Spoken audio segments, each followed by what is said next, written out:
Estamos começando mais um episódio do Utopia Podcast. Aqui quem fala é Caio Paiva. Seja bem-vindo, seja bem-vinda para o último episódio deste ano de 2022. Nós estamos no 11º episódio do Utopia Podcast. Estou muito feliz com a recepção de vocês e já peço desde já, se você acompanha pelo YouTube, faça a sua inscrição no nosso canal, ative o sininho das notificações e com isso, sempre que adicionarmos um conteúdo novo, você será notificado.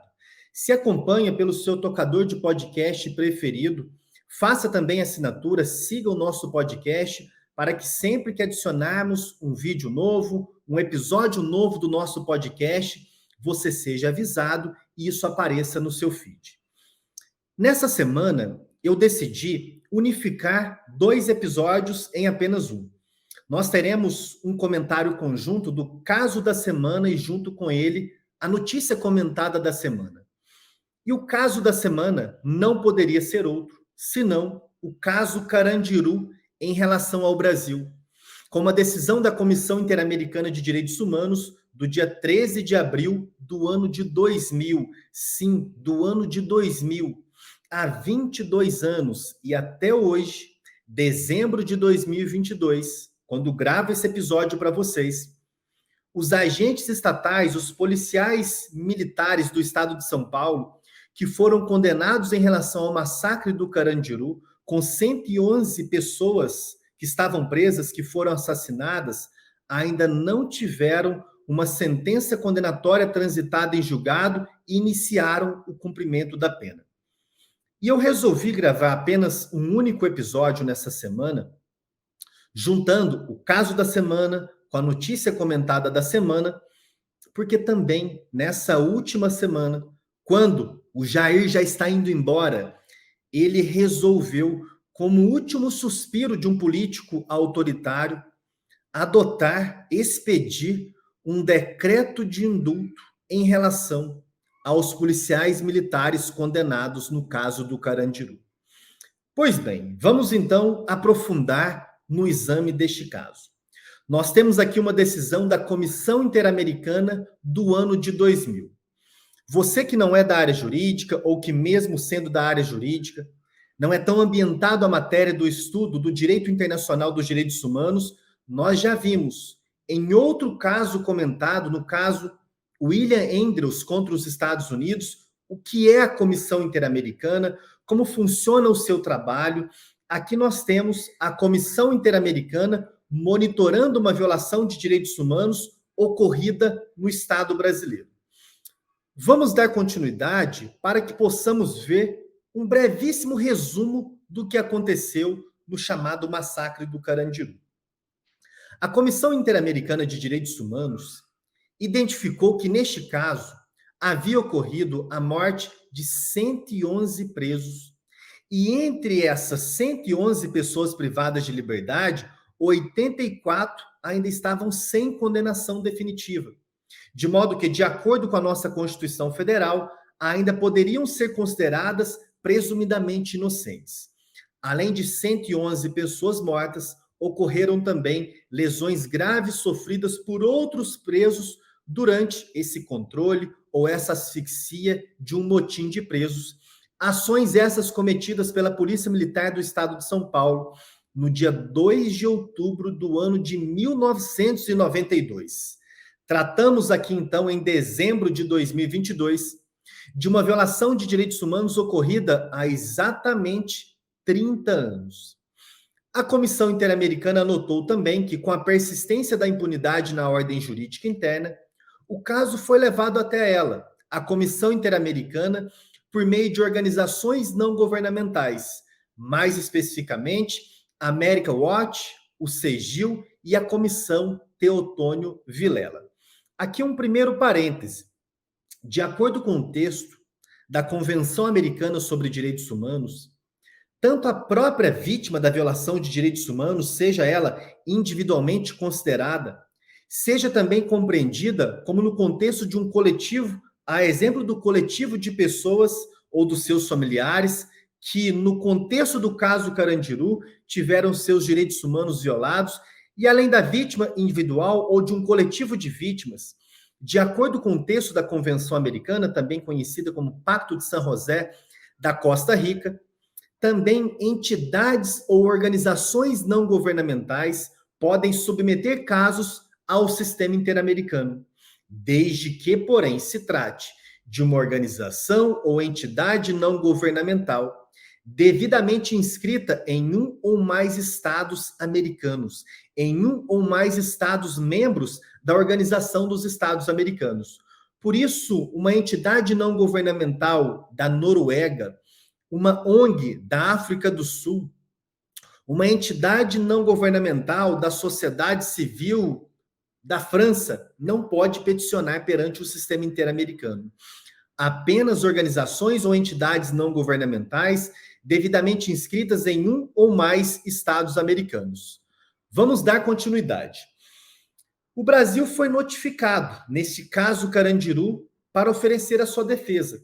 O processo interamericano, ele em quase nada se diferencia de um processo interno para apuração da responsabilidade do Estado. Há um contraditório, a possibilidade de produzir provas, alegações finais e, ao final, uma decisão. No caso Carandiru, o Brasil se defendeu alegando que, no geral, reconhece sim a existência de violações de direitos humanos no caso Carandiru, mas afirma que tem tomado medidas sérias e profundas para resolver a situação carcerária no estado de São Paulo. O Brasil também ressaltou que os processos contra os agentes responsáveis e de indenização nos distintos juízos foram devidamente iniciados e prosseguem de acordo com as garantias processuais, esclarecendo ainda que os homicídios dolosos praticados por policiais foram transferidos para a Justiça Ordinária nos termos da Lei 9299 de 1996. Com isso, o Estado brasileiro arguiu que os recursos internos não foram esgotados e que a petição não cumpre, portanto, os requisitos de admissibilidade. Temos aqui duas anotações para fazer em relação à defesa do Estado. Antes do ano de 1996, homicídios, ou seja, eliminação da vida intencional praticada por policiais militares, era processado e julgado perante a justiça militar, o que é um grande absurdo para o direito internacional dos direitos humanos. A partir de uma força, uma articulação do sistema interamericano, e como resultado também de um Programa Nacional de Direitos Humanos, ainda do governo FHC, o Brasil alterou essa legislação, retirou da competência da Justiça Militar, transferiu para a Justiça Ordinária Comum, do Tribunal do Júri, a competência para julgar homicídios, crimes dolosos contra a vida praticados por policiais contra civis. Esta é uma primeira anotação. Segunda anotação, o Brasil sustentou, como de fato faz não só o Brasil, mas quase todos os países, quando demandados perante o direito internacional dos direitos humanos, que os recursos internos não haviam sido esgotados. O esgotamento dos recursos da jurisdição interna é uma decorrência ou uma consequência do chamado princípio da subsidiariedade ou da complementariedade dos sistemas internacionais de proteção. Só se pode acessar um sistema internacional de proteção dos direitos humanos após esgotar os recursos da jurisdição interna.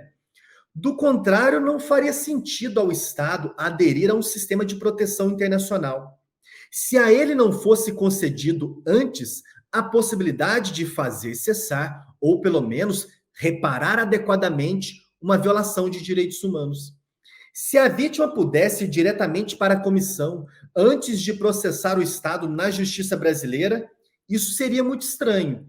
Isso faria com que os Estados não se sentissem incentivados a aderir a tratados do direito internacional dos direitos humanos. No caso Carandiru, porém, o Brasil não estava com razão. Nós temos uma regra. A regra é o prévio esgotamento dos recursos da jurisdição interna. Essa regra conta com algumas exceções. Uma exceção, que foi aplicada no caso Carandiru, quando há uma demora excessiva na tramitação dos recursos da jurisdição interna, a vítima, as vítimas ou uma entidade não governamental já pode ir diretamente para o Sistema Interamericano de Proteção dos Direitos Humanos. Não precisa ficar aguardando para sempre aqui a ineficiência, a ineficácia, a omissão do Estado brasileiro termine para somente depois processá-lo perante o Sistema Interamericano. Processou o Brasil perante, por exemplo, a Justiça do Estado de São Paulo. Está demorando muito? Já pode ir para o Sistema Interamericano. Prosseguindo, a Comissão Interamericana anotou o seguinte, já quando estava explorando o mérito do caso Carandiru. As condições ilegais de vida dos detidos, os motins anteriores no Carandiru e a falta de estratégias de prevenção para evitar o aumento de tensões, somadas à incapacidade de ação negociadora do Estado, que podia ter evitado ou diminuído a violência do motim, configuram em si uma violação por parte do Estado à sua obrigação de garantir a vida e a integridade das pessoas sob sua jurisdição. A comissão ainda anotou o seguinte: soma-se a isso que, em violação à legislação nacional e também internacional, a maioria dos reclusos do Carandiru nesse momento eram detidos sob processo sem condenação transitada em julgado, que estavam obrigados a conviver nessas situações de alta periculosidade com os réus condenados. Mais um comentário que separei para destacar para vocês diz respeito à omissão das autoridades civis. Esse é um ponto muito importante sobre o caso Carandiru. A Comissão Interamericana de Direitos Humanos observou muito bem que, para além de uma atitude absurda da Polícia Militar do Estado de São Paulo, as autoridades civis falharam. Autoridades civis, por exemplo, a Secretaria Estadual de Segurança Pública, o Poder Judiciário, o Ministério Público, enfim. Em resumo, autoridades do Poder Civil não conseguiram atuar rapidamente para que não ocorresse o massacre do Carandiru. Vejamos, então, as palavras de advertência da Comissão Interamericana. A comissão considera que as autoridades civis do Estado de São Paulo não assumiram a responsabilidade que lhe correspondia frente ao motim. Em particular, as autoridades da Secretaria de Segurança Pública, que, conhecendo a atitude violenta e o desrespeito à vida por parte da Polícia Militar de São Paulo, deu carta branca à invasão do pavilhão, sem tentar isolar e apaziguar os amotinados. Por sua vez, os juízes, tampouco fizeram valer sua autoridade, pois aceitaram uma função totalmente subjugada às orientações militares, mesmo depois de debelado o motim, quando podiam ter iniciado a investigação para a preservação da evidência. Provavelmente, a simples presença de juízes havia evitado sofrimento e mortes. Eu repito essa frase. Provavelmente, a simples presença de juízes havia evitado sofrimento e mortes. Finalmente, os juízes tampouco tomaram, nesse momento, medidas para controlar o destino dos prisioneiros sobreviventes do massacre inicial, muitos dos quais foram posteriormente mortos. Sobre esse trecho da Comissão Interamericana, eu gostaria de destacar o seguinte: ainda há uma compreensão na magistratura de que o que acontece dentro de uma prisão é problema do Poder Executivo. Não é um problema da magistratura, não é um problema do Poder Judiciário. Como se a execução das penas e, inclusive, o controle das prisões provisórias sobre os direitos humanos das pessoas privadas de liberdade fosse uma atribuição exclusiva da administração penitenciária a partir do Poder Executivo. Já faz bastante tempo, porém, que a execução penal, de que tudo o que acontece dentro de um estabelecimento prisional também é responsabilidade do Poder Judiciário. O juiz que prende uma pessoa, ele também deve ter uma preocupação a respeito de onde essa pessoa será privada de liberdade. O que acontece dentro desse estabelecimento prisional. E isso porque a magistratura, assim como o Poder Executivo, deve possuir a completa dimensão de que os altos índices de reincidência no Brasil, também são consequência, também decorrem das péssimas condições carcerárias. O juiz não pode, portanto, ficar simplesmente fazendo aumentar a pena na segunda fase da dosimetria, aplicando o agravante da reincidência, desconsiderando a sua omissão anterior em fiscalizar as péssimas condições carcerárias que ainda temos no Brasil. Prosseguindo, vejamos agora as considerações da comissão sobre o contexto do massacre do Carandiru, propriamente dito. As condições ilegais de aprisionamento e de vida na prisão aumentaram as possibilidades de incidentes de violência. O que era uma briga entre os presos foi tratado de forma tal que degenerou em um motim contra a frágil guarda responsável pela segurança da prisão. A capacidade de negociação das autoridades do presídio era mínima e foi desestimada e sufocada pelo comando da Polícia Militar. A atuação dos juízes encarregados da supervisão da prisão foi igualmente abortada pelas forças policiais, subvertendo a hierarquia da tomada de decisões que correspondia à situação. Definitivamente, toda a estratégia de ação estatal se baseou na utilização imediata de toda a força disponível, com absoluta falta de proporcionalidade e com total negação de estratégias que permitiriam resolver a situação eficazmente com respeito à integridade dos detidos. Dando continuidade, a Comissão Interamericana concluiu ao final, após a tramitação do processo, após o Brasil se defender, a comissão concluiu que o Estado brasileiro foi sim responsável pela violação dos direitos à vida e à integridade pessoal como decorrência das 111 mortes e de um número indeterminado de feridos na ação para controlar a rebelião do Carandiru. A comissão também responsabilizou o Brasil pela falta de investigação, processamento e punição séria e efetiva dos responsáveis e também pela falta de reparação civil, indenizações às vítimas dessas violações e aos seus familiares. Ao final, como já temos visto, nos comentários dos casos das semanas anteriores, o órgão ou Tribunal Internacional de Direitos Humanos, aqui no caso, a Comissão Interamericana, estabelece algumas medidas de reparação. A Comissão Interamericana, ao final, recomendou ao Brasil o seguinte: separei aqui duas das principais recomendações.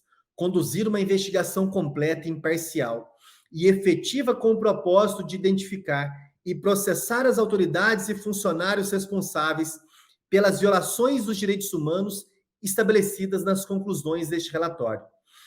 Adotar as medidas necessárias para que as vítimas identificadas dessas violações e suas famílias recebam adequada e oportuna indenização pelas violações estabelecidas nas conclusões deste relatório, assim como para identificar as restantes. Separei das diversas recomendações da Comissão Interamericana essas duas medidas de reparação. Um comentário rápido.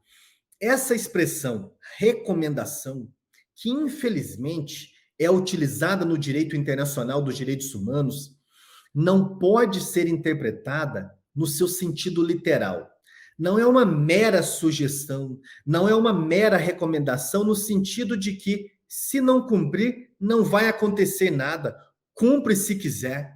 Nós devemos sustentar, e aqui quem me assiste pelo YouTube, quase todos esses livros que estão aqui atrás, de direito internacional dos direitos humanos, buscam principalmente fazer com que os estados partes dos tratados alcancem um nível de maturidade internacional para que não mais considerem as decisões de órgãos e tribunais internacionais de direitos humanos como meras recomendações. Não faz absolutamente o menor sentido criar uma estrutura de proteção internacional, destinar um orçamento para essas estruturas de proteção internacional, designar, nomear especialistas independentes, juízes para tribunais como a Corte Interamericana, se não for para cumprir com as decisões desses órgãos e tribunais internacionais. O Brasil precisa cumprir a decisão da comissão do ano de 2000 do caso Carandiru. 30 anos, porém, após o massacre, 30 anos após o massacre, estamos em 2022, o massacre ocorreu em 1992. Os policiais envolvidos ainda não foram definitivamente condenados e iniciaram o cumprimento da pena. Aqui eu não quis trazer para vocês porque ficaríamos um bom tempo investigando diversas datas, incidentes processuais, Tribunal do Júri no Estado de São Paulo, anulação pelo Tribunal de Justiça do Estado de São Paulo, desembargador do Tribunal de Justiça do Estado de São Paulo que critica o massacre do Carandiru, mas também participa do julgamento e depois sai da magistratura, quer emplacar uma carreira política justamente nessa perspectiva política autoritária. É o caso que chega ao STJ, volta para a primeira instância, vai depois, recentemente, para o STF. Ministro Roberto Barroso decide que os policiais devem cumprir a pena.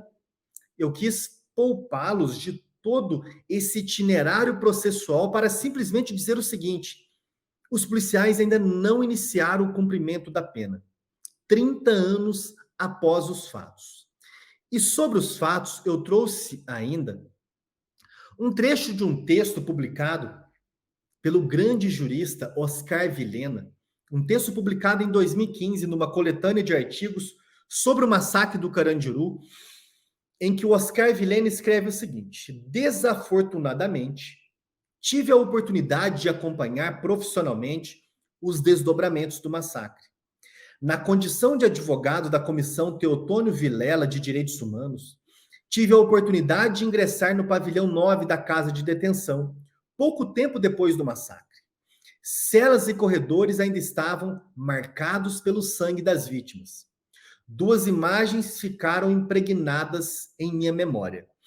A primeira, da água vermelha empurrada pelo rodo dos presos que faziam a faxina. A segunda, também indelével em minha lembrança, atenção para esse ponto, das marcas de balas encravadas nas paredes das celas, sempre à meia altura, deixando claro que as vítimas foram eliminadas de cócoras, em posição de rendição. Ou seja, não houve um confronto entre a Polícia Militar do Estado de São Paulo com os presos do Carandiru. Eles foram assassinados em posição de rendição.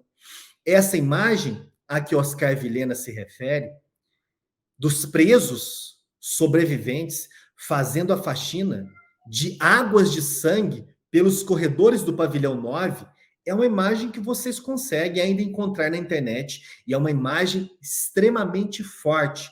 Para quem é mais sensível, eu não recomendo que vocês sequer procurem. Avançando para o final, quem está nos acompanhando aqui pelo YouTube tem como pano de fundo o ainda presidente Bolsonaro e nós temos 2 prints na tela. Um primeiro print do dia 28 de novembro de 2018, quando Bolsonaro havia sido recentemente eleito presidente da República. E ele escreveu no dia 28 de novembro de 2018 o seguinte no seu Twitter: fui escolhido presidente do Brasil para atender aos anseios do povo brasileiro.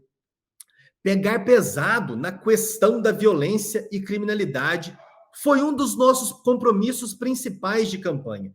Garanto a vocês, se houver indulto para criminosos neste ano, certamente será o último. Mentiu. Mentiroso. Tá indo embora o mentiroso. Agora, 2022, também está aí na tela um print. Último indulto de Natal, uma notícia da Folha. Último indulto de Natal de Bolsonaro perdoa policiais envolvidos no massacre do Carandiru. Policiais militares foram condenados pelo assassinato de 77 presos em 1992 e corriam o risco de serem presos em janeiro de 2023. O texto do decreto de indulto é tão problemático que nesse dispositivo, nesse artigo, se parece um decreto de graça. Porque o indulto, ele é mais genérico, ele não pode individualizar, seja de forma individual, seja de forma razoavelmente coletiva, uma coletividade propriamente dita. Ele tem que estabelecer os requisitos objetivos e subjetivos. Quem cumprir será beneficiado com o decreto de indulto.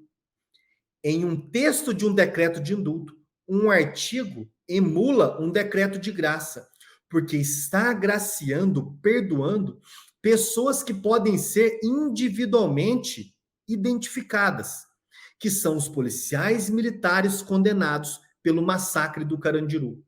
Bolsonaro mentiu, disse que não concederia indulto, concedeu. E concedeu quando está deixando a presidência, felizmente, está deixando a presidência concedendo indulto em um crime gravíssimo contra os direitos humanos. Quais são as consequências disso? Vejamos aqui novamente no slide. Você que acompanha pelo YouTube, não somente pelos tocadores de podcast, está visualizando como imagem de fundo uma foto do ainda presidente Bolsonaro e com o Procurador-Geral da República, Augusto Aras. Lembrando, escolhido 2 vezes fora da lista tríplice. Agora, em dezembro de 2022, quando Jair Bolsonaro está indo embora, o PGR, o Procurador-Geral da República, Augusto Aras, está aqui uma notícia do Globo, vai ao STF contra indulto de Bolsonaro, que perdoou policiais condenados por massacre do Carandiru. PGR diz que benefício não pode beneficiar condenados por crimes condenados, hediondos no momento da edição, considerados hediondos no momento da edição do decreto. Se você quiser acompanhar a tramitação dessa medida, também está aí na tela. É a ação direta de inconstitucionalidade 7.330. Tramitação, processo público no STF. Distribuído para a relatoria do ministro Luiz Fux. Agora, hoje, dia 29 de dezembro de 2022, quando gravo esse episódio para vocês, que será disponibilizado no dia 30, a ministra Rosa Weber, na presidência do STF, neste período de recesso, despachou concedendo prazo de 48 horas para que Bolsonaro, seu advogado-geral da União, se manifestem sobre o pedido de medida cautelar. Não temos ainda, portanto, uma decisão do STF sobre o pedido de medida cautelar para fazer suspender, sustar os efeitos deste decreto de indulto. Eu gosto, e isso é um ponto transversal aqui no Utopia Podcast, eu gosto muito de ler o direito, conceber o direito, não somente pelas lentes do próprio direito, mas também a partir da política. Isso nos faz compreender que direito é política, que o direito está inserido em um contexto de relações políticas. Augusto Aras, que durante o mandato do Bolsonaro arquivou mais de 100 pedidos de investigação por crimes cometidos ou supostamente cometidos por Bolsonaro e seus aliados. Augusto Aras, que em maio de 2022, quando ainda estava longe de Bolsonaro ir embora, quando Bolsonaro ainda era uma promessa, talvez, de vencer as eleições, Augusto Aras se manifestou favoravelmente ao decreto de graça concedido por Bolsonaro ao então deputado federal Daniel Silveira. Espera, inclusive, que o STF logo mais julgue em conjunto as 4 ADPFs, ações de descumprimento de preceito fundamental, contra o decreto de graça em relação a Daniel Silveira e também conjuntamente a ADI 7330, agora do PGR Aras, em relação ao decreto de indulto do Bolsonaro no caso do massacre Carandiru. Isso porque o pano de fundo é o mesmo, graça e indulto, em relação a crimes graves contra os direitos humanos. Carandiru, homicídio qualificado. Caso Daniel Silveira, um crime gravíssimo contra o Estado Democrático de Direito. Argumentos da Procuradoria-Geral da República na ADI 7330. Primeiro argumento, a impossibilidade de se conceder indulto para crime hediondo, no caso, homicídio qualificado. Essa impossibilidade deve ocorrer também quando o crime se torna hediondo após a sua prática, ou seja, o crime não pode ser hediondo no momento do cometimento do crime e também no momento da edição do decreto de indulto. Um primeiro argumento da PGR. tenho dúvidas sobre a pertinência desse argumento. Isso porque a nossa Constituição veda a edição de decreto de indulto ou de graça, de anistia, em relação a crimes hediondos. Em 1992, o homicídio qualificado não era um crime hediondo. Ele se tornou um crime hediondo no ano de 1994, salvo engano. A partir, inclusive, de todo um movimento de articulação da Glória Pérez, mãe da Daniela Pérez, assassinada, à época considerado, então, um homicídio simples. Foi principalmente após uma articulação política da Glória Pérez que o homicídio qualificado se tornou um crime hediondo. Quando do Carandiru, portanto, o homicídio qualificado não era crime hediondo. E por isso, a princípio, teoricamente, ele pode sim ser objeto de indulto. Reconheço, porém, que o argumento da PGR é sustentável. Não sei se é procedente. Prefiro os próximos argumentos que não pretendem superar a irretroatividade da lei penal mais grave, mas sim dialogam com a estrutura de proteção internacional dos direitos humanos. Segundo argumento da PGR, o Brasil precisa observar a decisão da Comissão Interamericana de Direitos Humanos que estamos estudando nesse caso da semana. Decisão de abril do ano de 2000. O Brasil foi responsabilizado, ele deve processar, investigar e, se condenado, executar as penas dos agentes estatais. Esse argumento, na minha compreensão, é melhor do que o primeiro. Junto com o segundo argumento, o terceiro argumento, impossibilidade de indulto para crimes graves contra os direitos humanos, crimes que atentam contra os direitos humanos e os crimes, no contexto do massacre do Carandiru, podem talvez ser considerados, em razão de terem sido praticados por agentes estatais, numa categoria mais abstrata de crimes contra a humanidade. A eles não pode ser oposto um obstáculo do direito interno consistente num perdão presidencial. Nós temos, nesse sentido, na Corte Interamericana, no contexto de uma decisão de supervisão de cumprimento de sentença, nos casos Lacantuta e Barrios Altos. Em relação ao Peru, a Corte Interamericana determinou, nesses casos, a superação, a invalidação de um decreto de indulto humanitário concedido ao ex-presidente do Peru, ao ex-presidente também ex-ditador, Alberto Fujimori. Decisão razoavelmente recente da Corte Interamericana de Direitos Humanos. Com isso, nós podemos estabelecer o seguinte: o STF, quando for julgar essa ação direta de inconstitucionalidade 7330, pode e deve efetuar um controle de convencionalidade e deve submeter o decreto de indulto do presidente Bolsonaro a um duplo controle. O decreto de indulto do Bolsonaro eventualmente pode ser conforme a Constituição. Isso porque, quando da prática dos crimes do massacre do Carandiru, repito, homicídio qualificado, não era crime hediondo. Este é apenas um dos controles, o controle de constitucionalidade.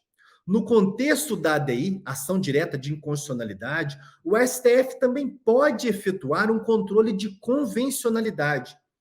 E aqui, a partir do controle de convencionalidade, em que não apenas os tratados são parâmetros, mas também a jurisprudência da Corte Interamericana, o STF possui uma extensa jurisprudência vinculante da Corte Interamericana para estabelecer crimes graves contra os direitos humanos não podem ser perdoados por decretos de indulto.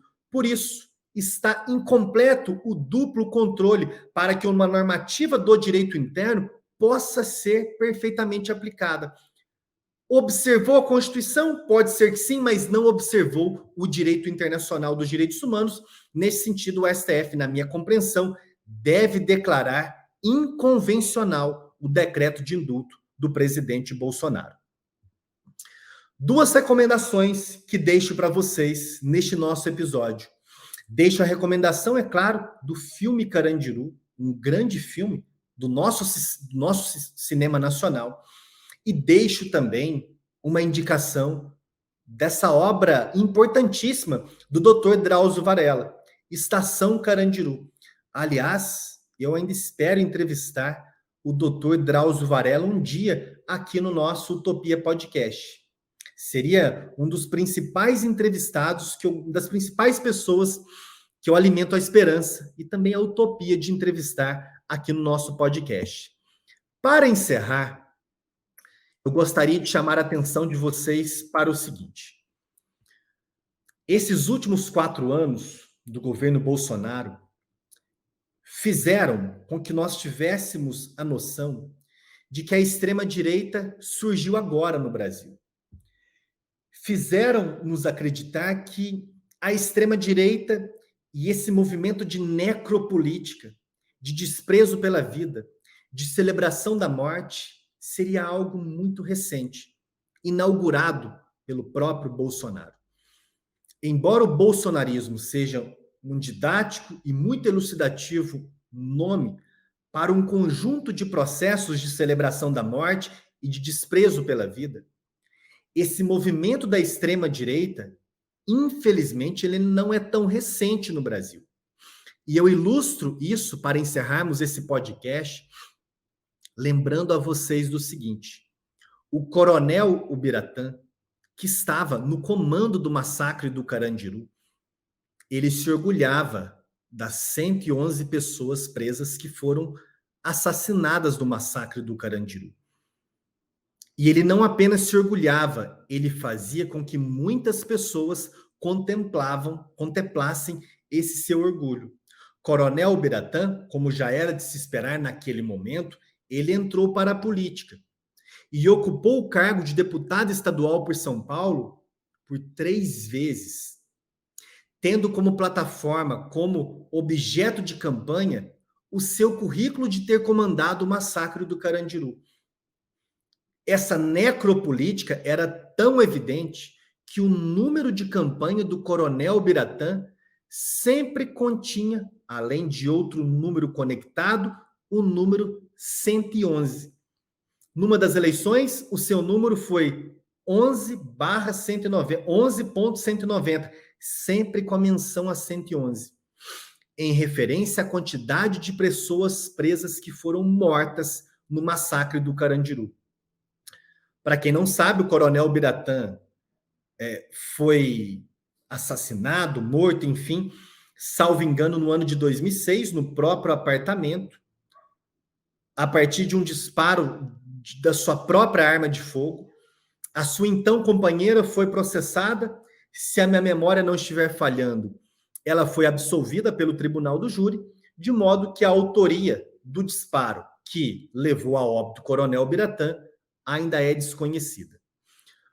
Deixo para vocês a seguinte questão: coronel Ubiratã, se estivesse vivo e candidato à eleição para deputado federal, senador, nessas eleições do ano de 2022, com uma plataforma de campanha fazendo menção à memória do massacre do Carandiru, celebrando os 30 anos da sua ação que levou a óbito 111 pessoas presas, 84 sem condenação definitiva, seria eleito?